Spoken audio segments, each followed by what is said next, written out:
Hi everyone, I am Polash Kumar Bora. Today again I will be talking about trigonometric function. This is our third video lecture. Already we have started. In our last video lecture we have discussed the problems of exercise 3.1, and here mainly I will be talking about sign of trigonometric function and the trick to remember the standard angles. Trigonometry as not ratio, will be try to understand trigonometry as function, and these are the things I will be discussing. And instead of saying this way, let me go to the main topic, then it will be much better. Let's begin. Let me talk about the relation between arc length, radian measure and radius of the circle. That already I have discussed in my previous lecture, but I would like to recall because in my last class I have not given in a proper way. Okay, let me explain about that.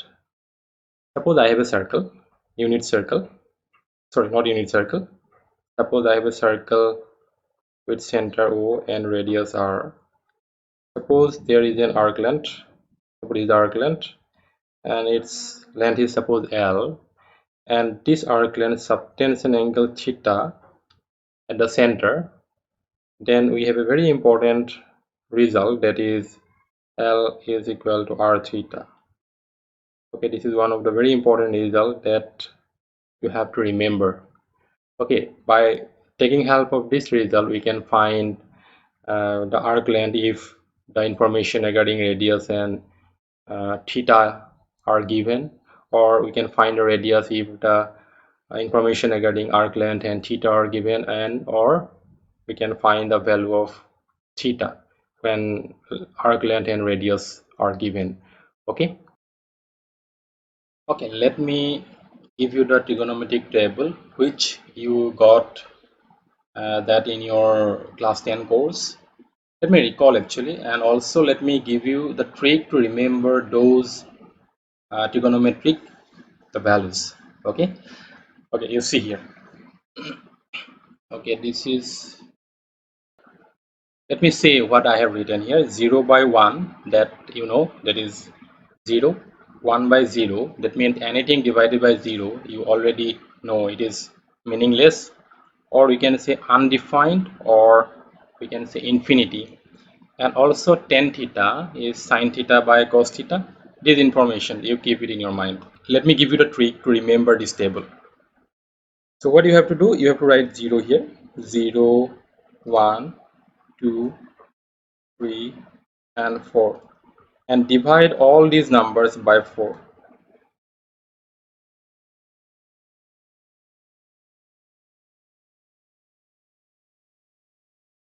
After that you take square root of all these numbers. Okay, then this 0 by 4 is 0, then square root of 0 is 0, and square root of 1 by 4 is 1 by 2, square root of 2 by 4 is 1 by root 2, square root of 3 by 4 is square root of 3 divided by 2, and square root of 4 by 4 is 1, and square root of 1 is 1 here. Okay, these are the values for sine. If I want to talk about the values for cos, reverse these numbers. That is 1, this will come over here, root 3 by 2, 1 by root 2, this will come over here, 1 by 2, and this will come over here. The moment I have this, then I can talk about tan, because tan is, it is sine theta by cos theta, that is sine by cos. 0 by 1 it will be 0, and this is this by this, it will be 1 by root 3. This divided by this will give us 1. This divided by this will be root 3, and 1 divided by 0 is, as I said, 1 divided by 0 we can write either undefined or infinity. I'll put infinity here. Okay, just you have to remember this. If you can remember this, remaining trigonometric ratios you can write very easily. Those are nothing but the reciprocal of these trigonometric ratios. Okay, Just you apply the trick to remember the values for only sine. The moment you can remember the values for sine, the rest of the trigonometric values will be coming automatically. Okay. Okay, let me talk about trigonometric function. Till now you learned trigonometry as the ratios of the sides of a triangle, right? Now here we'll be talking trigonometry as function. Okay, now what does this trigonometric function is? Okay, for this, to understand this, we'll consider one circle, unit circle. Okay, let me draw one unit circle here.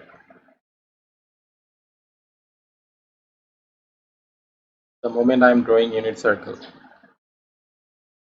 and unit circle means radius will be 1. If it is 1, this point will be 1 comma 0. Give it a name. This point will be 0 comma 1. This point will be minus 1 0, and this point will be 0 minus 1. Okay. Okay, let me consider one arc length. Okay, suppose this point moves from here and comes over to here. This length is suppose x. Then what will be the angle here? This is also x. What is this angle? Can you tell me what is that angle? Okay, let me recall.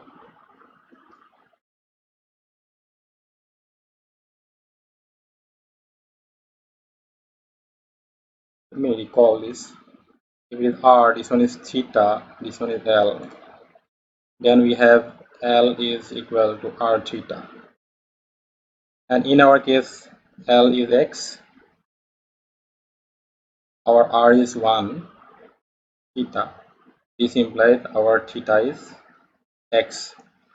That means in place of this theta, we can write this angle to be x radian. Okay. Now suppose this point is any point. Let me consider it to be a comma b. Okay. Now in Cartesian coordinate, if I draw perpendicular over here, suppose this point is m, then this length will be a, this length will be b. Okay, from this, let me take out the triangle. If I take out the triangle, this one is a, this is b, this one is x, this angle is x. Sorry, I did a mistake. Sorry for that. This is not x, this will be 1. This is 1 because the radius is 1. So this is 1. Okay. Now in this right triangle, if I want to find sine x, what will happen? Sine x will be perpendicular by hypotenuse. Our perpendicular is b, hypotenuse is 1. So our b is sine x. If I want to calculate cos x, then what will happen? Cos x will be base by hypotenuse. Base is a, so it is a. Okay, that means this point can be written as b. In place of a, I can write cos x. In place of b, I can write sine x. Okay. All right. These are the information you have to remember. And also, let me say, from this right angle triangle, if I apply Pythagoras theorem, what will happen? A square plus b square will be equal to 1 square. A square plus b square, this is equal to 1. This implies our a square is cos square x,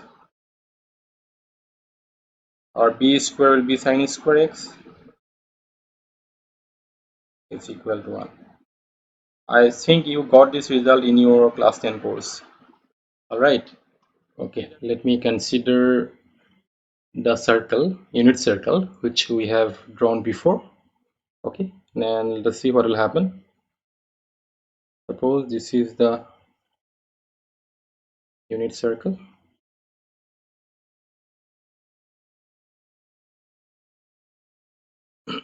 This is the origin, and if this is the unit circle, then obviously this point will be 1 0, this point will be 0 1, this point will be C minus 1 0, and this point is 0 minus 1.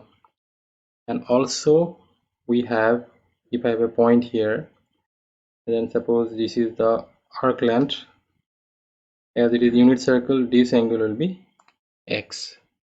Okay, then this point is cos x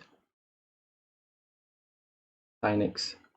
Okay, and these are the information already we got it. Now we'll try to find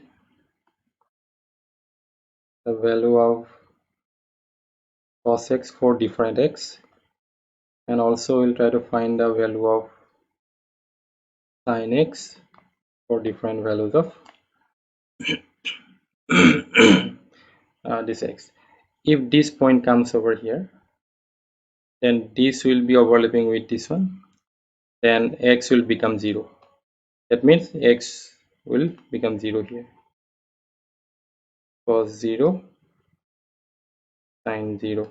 If I equate these two ordered pair of points, then what will happen? At 0 cos 0 is 1, at 0 cos 0 is 1, at 0 sin 0 is 0. Okay. If this point comes over here, the angle will be pi by 2. Then this point becomes cos of pi by 2, then sine pi by 2.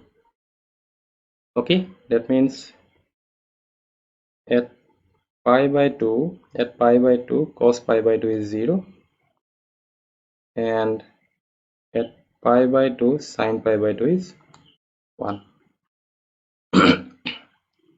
Okay, all right.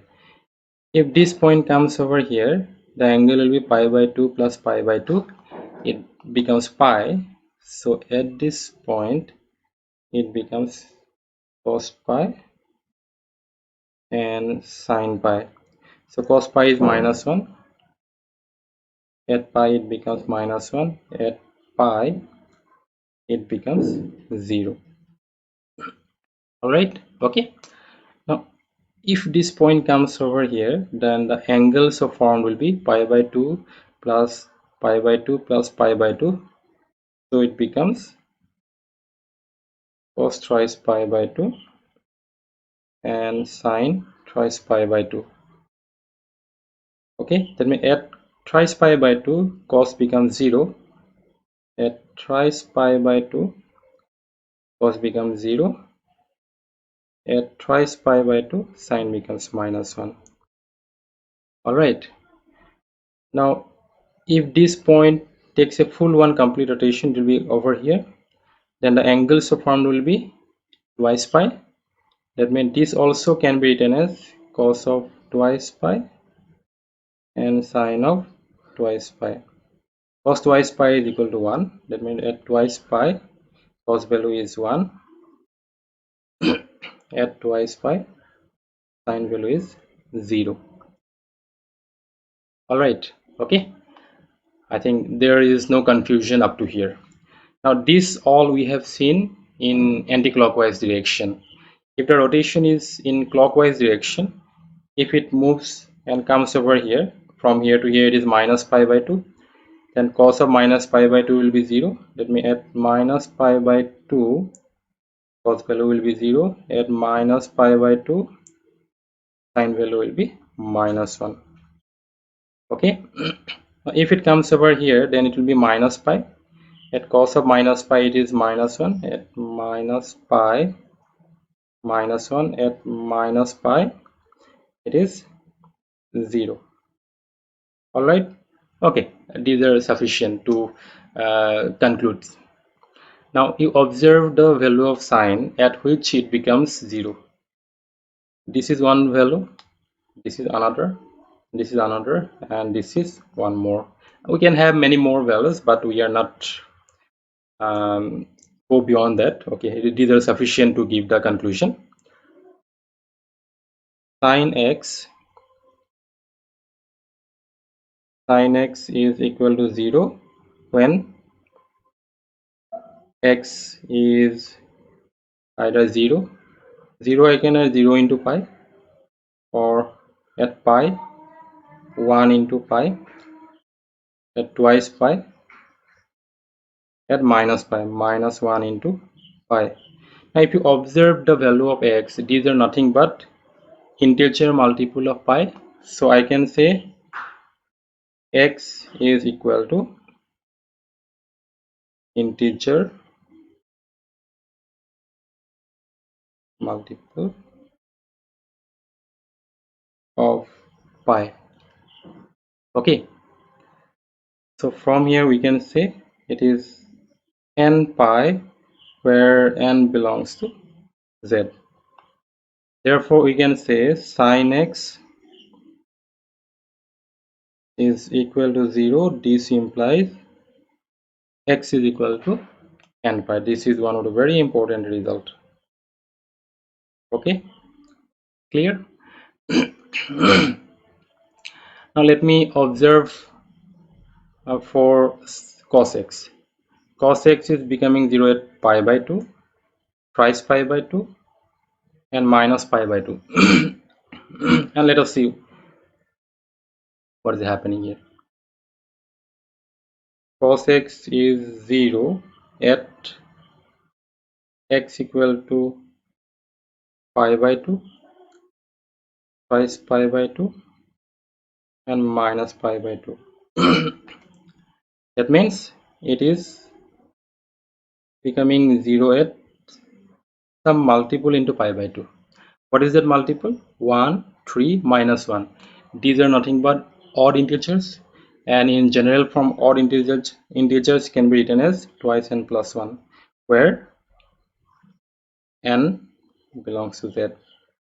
Okay, from here we can conclude that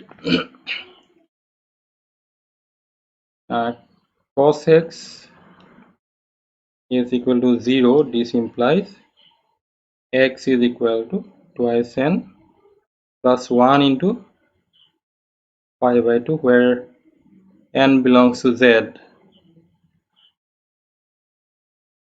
Okay, this is another very important result. Okay, let me summarize what we have discussed now.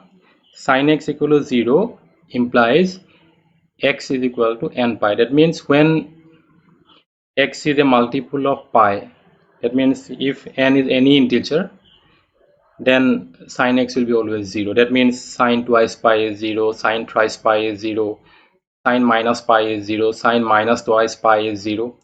Okay, and cos x is equal to 0 implies x is an odd integer multiple of pi by 2. Okay, that means twice n plus 1 must be odd here. Okay, this is the general representation of odd number. Okay, okay. Okay, let me talk about this sine of trigonometric function. Okay, we'll see what will happen to sine of minus theta. Already we have seen sine of minus theta is minus sine theta, and cos of minus theta is cos theta. Okay, let us see how or why it is so. Okay, let me draw.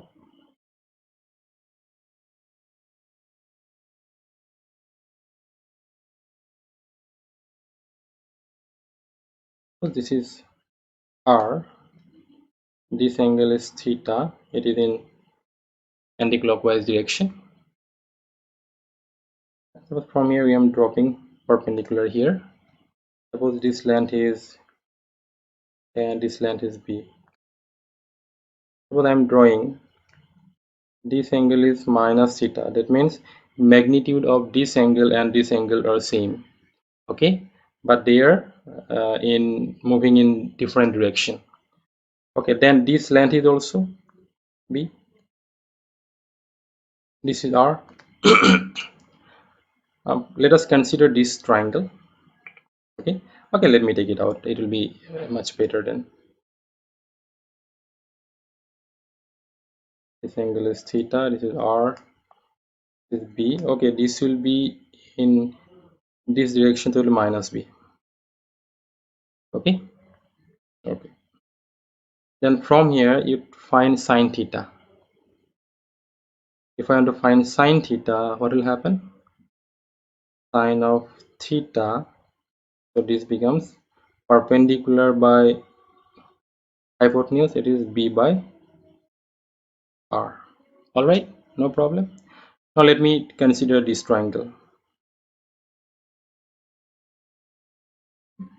This one is minus theta, this one is minus, this is r, this one is a. So what is sine of minus theta? Sine of minus theta, this is equal to perpendicular by hypotenuse, perpendicular is minus b by r.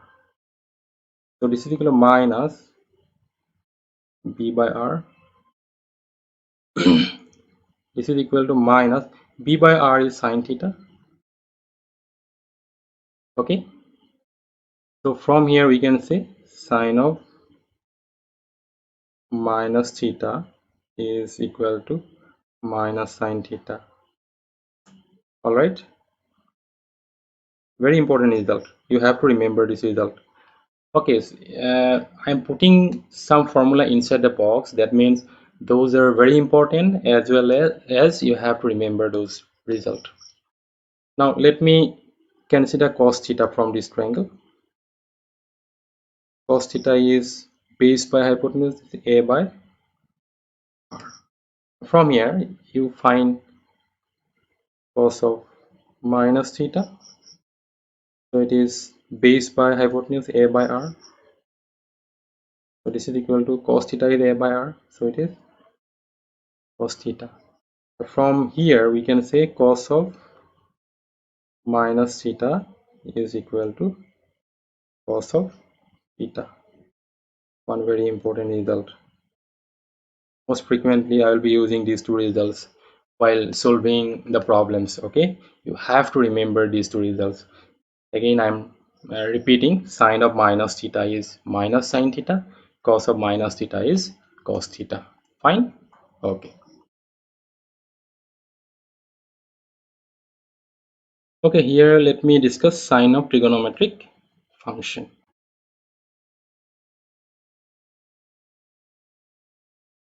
Let me consider x-axis and y-axis, which suppose this is the unit circle, and if this point P xy makes an angle theta in the positive direction of x-axis, and this point can also be written as cos of theta and sine theta. Okay, and this is known as first quadrant. In the first quadrant, this is positive, this is also positive. Okay, this is also positive. So I can make a table here for sine and cos. Means first quadrant, this means second quadrant, this means third quadrant, and fourth quadrant. Okay, we'll see. This is positive, this is also positive. That means I can say cos theta is positive, sine theta is also positive there. All right, if the point is here, okay, that means the point is here. So x, y, x is negative, y is positive. That means from here I can say cos theta is negative, sine theta is positive here. The second quadrant, sine theta is positive, cos theta is negative. This is in the second quadrant. Okay, if the point is here, that means it is in third quadrant. Point is this one, xy. X is negative, Y is also negative. That means I can say in the third quadrant, sin theta is negative, cos theta is also negative. If the point is here, that means it is in the fourth quadrant. In fourth quadrant, what is happening? X is positive, Y is negative. That means I can say cos theta is positive, sin theta is negative. Cos theta is positive, sin theta is negative. Okay. Now tan theta. What is tan theta? Sin theta by cos theta. Positive divided by positive is positive. And here positive divided by negative, that is negative. Negative divided by negative will become positive. And negative divided by positive is negative. The moment I have the sign for these trigonometric ratios, the remaining can be found out very easily. So from here we can draw a very important conclusion. If I am drawing all the four quadrants, first quadrant, second, third and fourth quadrant, here you see sine, cos and tan are positive in the first quadrant. That means its reciprocal are also positive. Here I can say all trigonometric ratios are positive here. Okay. Now come over to the second quadrant. Second quadrant, sine and its reciprocal are positive. That means sine and its reciprocal are positive. Now come over to the third quadrant. Third quadrant, if you observe the third quadrant, tan is positive. That means tan is positive and its reciprocal cot is also positive. In the fourth quadrant, if you observe the fourth quadrant, cos is positive and its reciprocal, that is sec, is also positive, and rest are negative here. So from here we can remember by this ASTC rule. I used to remember by taking one abbreviation, ASTC, that means Assam State Transport Corporation, in anti-clockwise direction. A for all, S for sine, T for tan and C for cos. Okay. By this we can remember the sign of trigonometric functions in different quadrants. Okay. All right. Okay, let us consider one example. Which quadrant theta lies in? Suppose the question goes like this one. Which quadrant theta is in? Okay. And suppose I'm considering sine theta less than 0 and tan theta is greater than 0. Okay. Now already we have one information here. Okay. Already we have seen the ASTC rule. ASTC. Okay, I'm keeping that aside. Okay, let me draw the quadrant here.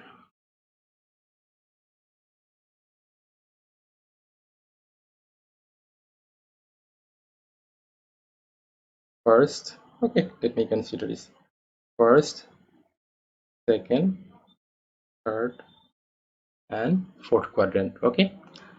Now sine theta is negative. All right. Now out of this quadrant, where sine theta is negative, here sine theta is positive. Here is also sine theta is positive because ASTC rule you apply. All sine are positive here. That means sine theta is negative here in this quadrant. In these two quadrants, sine theta is negative. All right. Okay. Now let us see tan theta. Tan theta is positive where? Tan theta is positive here, first quadrant and third quadrant. It is positive here in this quadrant and this quadrant. All right. Now you go for the shaded portion where both the shaded portions have the common part. Okay, this is the common part. That means in the third quadrant, sine theta is negative, tan theta is positive. Okay, very simple. And if you want to find sine of 210 degrees. Suppose we want to find sine of 210 degree, and actually we are not interested in finding the value of this. We want to see whether it is positive or negative value. For that we have to draw all the quadrants.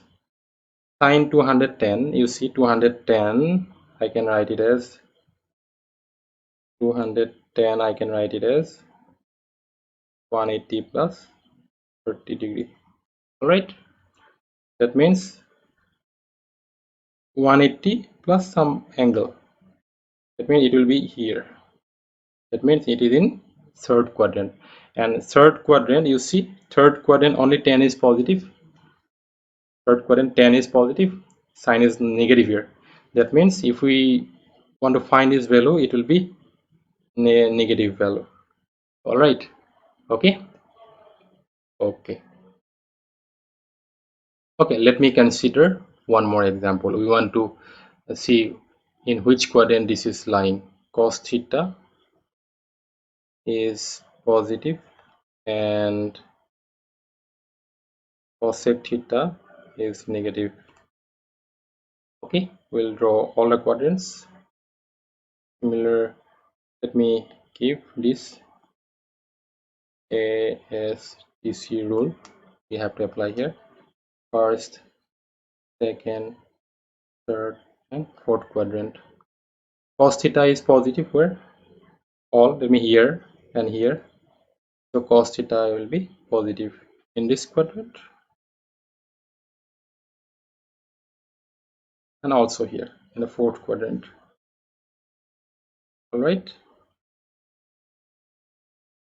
Now cosec theta is negative, and if we want to find cosec theta negative, also its reciprocal will be negative. Its reciprocal will be sine theta. Okay, where sine theta and cosec theta will be negative, and it is negative here and here because negative here and here. So that means it is negative here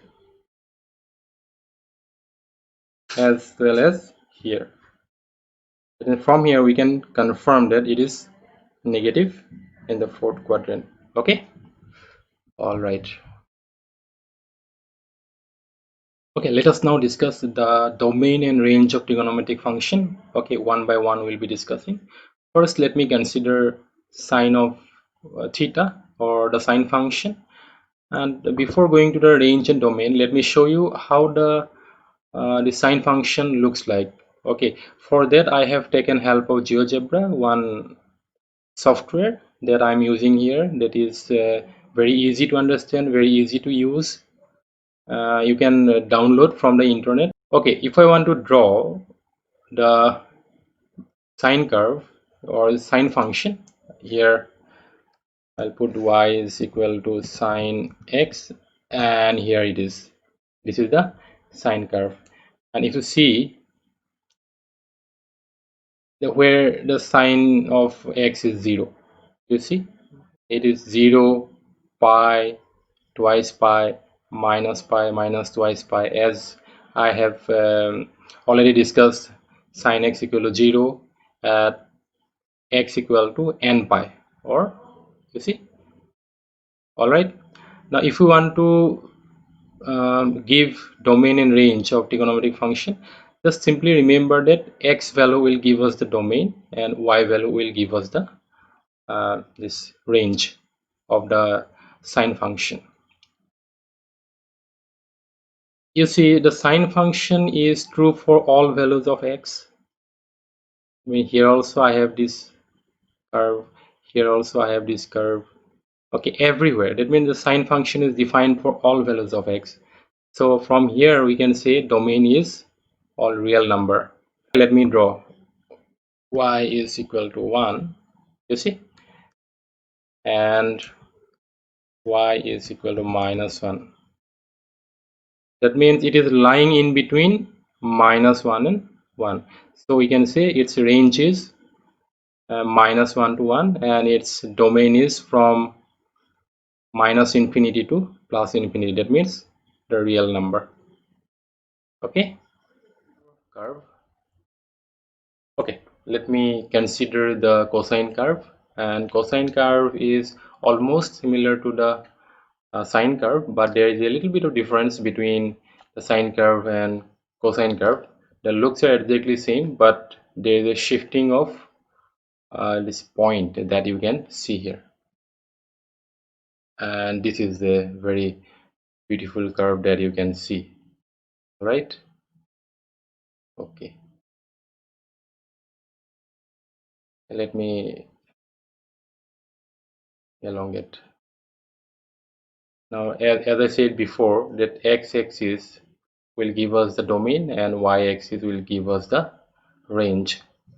Now, if you observe the cosine curve is defined for every value of x. That means its domain is the set of real numbers. And let us see the range here. If you observe, the range will be lying in between y is equal to 1 and y is equal to -1, that you can see here. Okay, that means it is lying in between -1 and 1, so its range is close interval -1 to +1. Okay, I'll stop here, and if you have any kind of queries you can ask me. And at last, thank you for watching.